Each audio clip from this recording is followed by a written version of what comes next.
بسم اللہ الرحمن الرحیم۔ السلام علیکم۔ ظلم کی ابتدا کرنے والا بڑا ظالم ہوتا ہے۔ قاضی عمر بن ابی لیلی اپنے دور قضا کا ایک حیرت انگیز واقعہ بیان کرتے ہوئے کہتے ہیں کہ ایک دن میں اپنی مجلس قضا میں بیٹھا ہوا تھا۔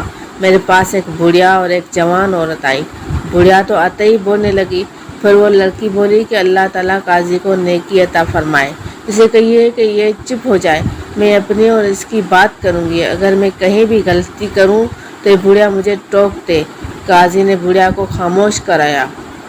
پھر وہ لڑکی کہنے لگی کہ یہ بڑھیا عورت میری پھوپھی ہے، میرے والد مجھے ان کی نگرانی میں چھوڑ کر وفات پا گئے تھے، تو اس نے میری تربیت کی اور اچھی تربیت کی۔ جب میں جوان ہو گئی تو اس نے مجھ سے پوچھا کہ شادی کے بارے میں تمہارا کیا خیال ہے، تو میں نے کہا کہ مجھے کوئی اعتراض نہیں، اور اس طرح ہر لڑکی کے ساتھ ہوتا ہے، تو اس نے میری شادی ایک زرگر سنار سے کر دی۔ وہ سنار اور میں گویا کہ دونوں پھول تھے۔ وہ سمجھتا تھا کہ اللہ تعالیٰ نے میرے علاوہ کوئی نہیں بنائی، اور میں بھی یہ سمجھتی تھی کہ ان کے علاوہ اللہ نے کوئی پیدا نہیں کیا۔ وہ روزانہ شام بازار جاتا اور کما کر شام کو گھر لوٹ آتا۔ میری پھوپھی نے جب ہم دونوں میں ایک دوسرے سے اتنا لگاؤ دیکھا تو یہ حسد میں مبتلا ہو گئی۔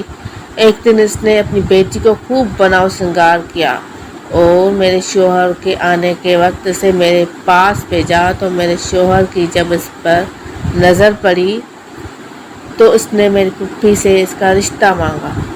اس نے کہا کہ ایک شرط ہے، وہ یہ کہ اپنی بیوی یعنی تیرا معاملہ میرے ہاتھ میں دے دے۔ میرے شوہر نے کہا میں نے اس کا معاملہ تیرے سپرد کر دیا، تو پھوپھی نے کہا میں نے اسے 3 طلاقیں دے دی۔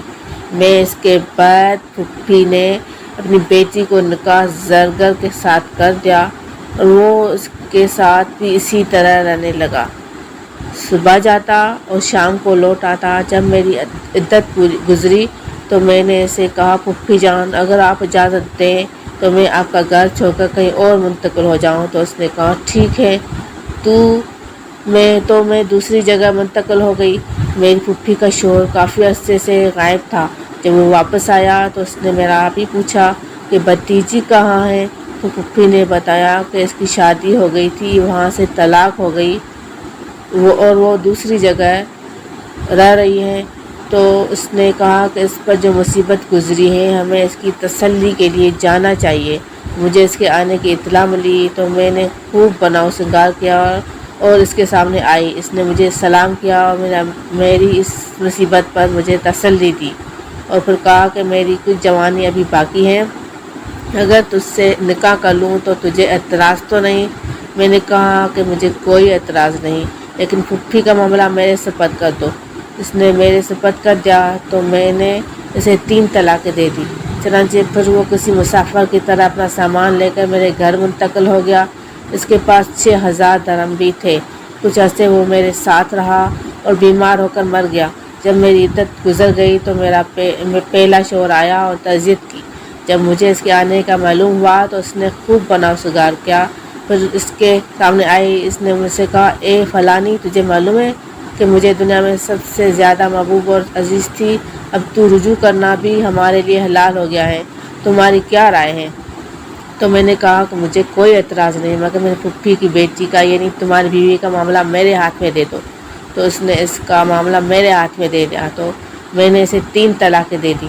یہ سن کر بڑھیا اچھل پڑی اور فوراً بولی اللہ تعالیٰ قاضی کو نیکی عطا فرمائے، میں نے تو اس کے ساتھ ایسا ہی ایک ہی بار کیا تھا، جبکہ اس نے 2 بار کیا۔ پھر قاضی عمر بن محمد ابی لیلا نے کہا ایک کے بدلے ایک ابتدا میں ظلم کرنے والا بڑا ظالم ہوتا ہے، چل اپنے گھر جا۔